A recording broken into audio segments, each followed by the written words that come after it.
You were the best at what you did. So why does leading feel like starting from zero? You got promoted because you were the most capable person in the room. And now that same capability feels completely useless. I want to take you back to one of my earliest moments in AV engineering. I had just finished installing a complex system for a client. My job that day was to hand it over, train the end users so they could actually operate it. I walked in confident.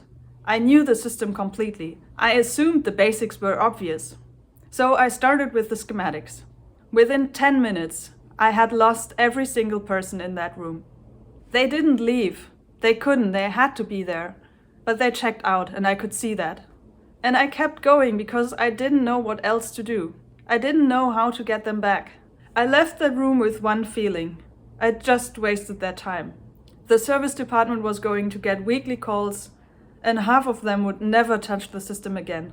I had delivered the perfect training for someone who already knew the system, which was nobody in the room except me.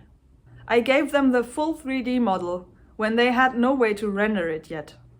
Here's what I didn't understand then that I understand now. I wasn't bad at training. I was fluent in a language that nobody else in that room spoke yet.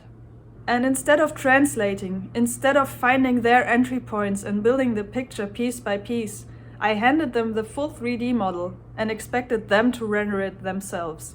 That's not a knowledge problem. That's a translation problem. And that's exactly what's happening in your meetings.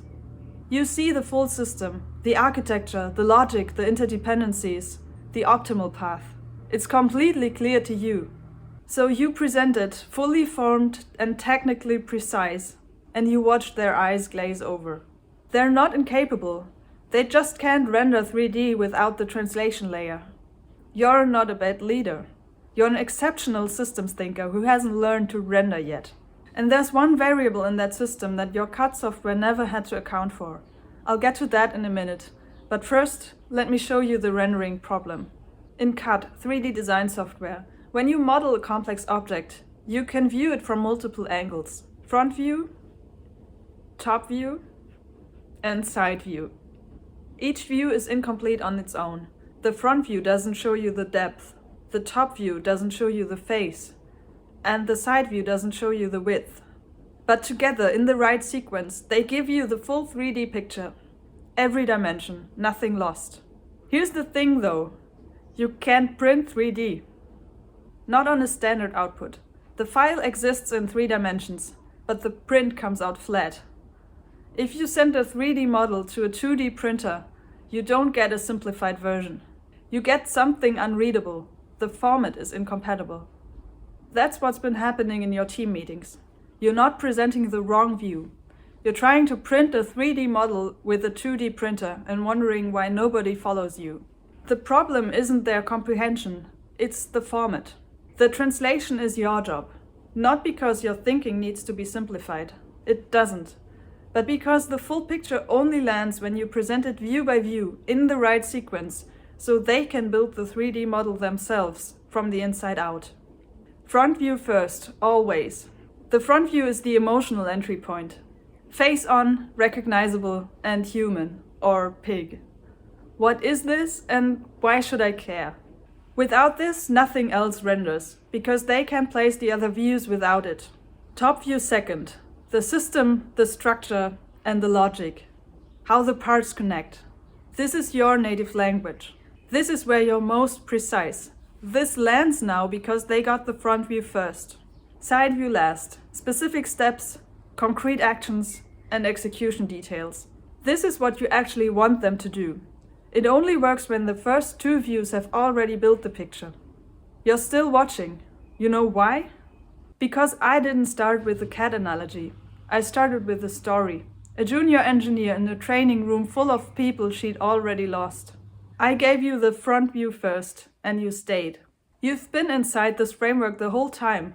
You just didn't have a name for it yet. Now, that variable I mentioned.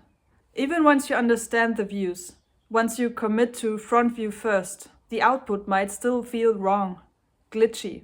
Like the signal path is clean but something's interfering downstream.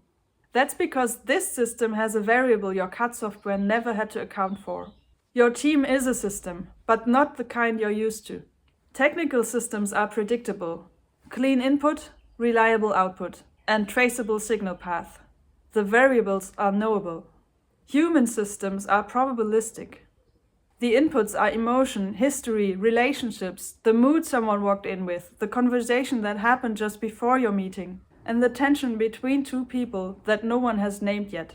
You can't eliminate that as interference. That is the signal. The skill isn't controlling the system, it's learning to read it. Which means before every conversation you have one question to ask yourself. What does this person need to feel before they can hear what I'm saying? Not what do I need to tell them. What do they need to feel first? Here's what I need you to hear. This didn't start when you got promoted. Think back. How many times before the leadership title did you lose a room? How many times did you explain something perfectly and watch someone disconnect? How many times did you conclude they just didn't get it? They weren't incapable of getting it. They just couldn't render what you gave them without the translation layer first. The promotion didn't create this problem. It just made it impossible to ignore. Your team is waiting for you to learn their rendering language. Not because you owe them a simpler version. You don't, but because the full 3D picture only lands when they have a way to build it piece by piece. And once you learn that, once you stop handing people the finished model and start walking them through the views, you'll lead the same way you engineered. Precisely, deliberately, and better than almost anyone else. Because systems thinkers who learn the translation layer don't just become good leaders. They become the ones no one else can replicate. The promotion didn't create the problem. It just made it impossible to ignore. If you think in systems and you're learning to speak human, this is where that work happens.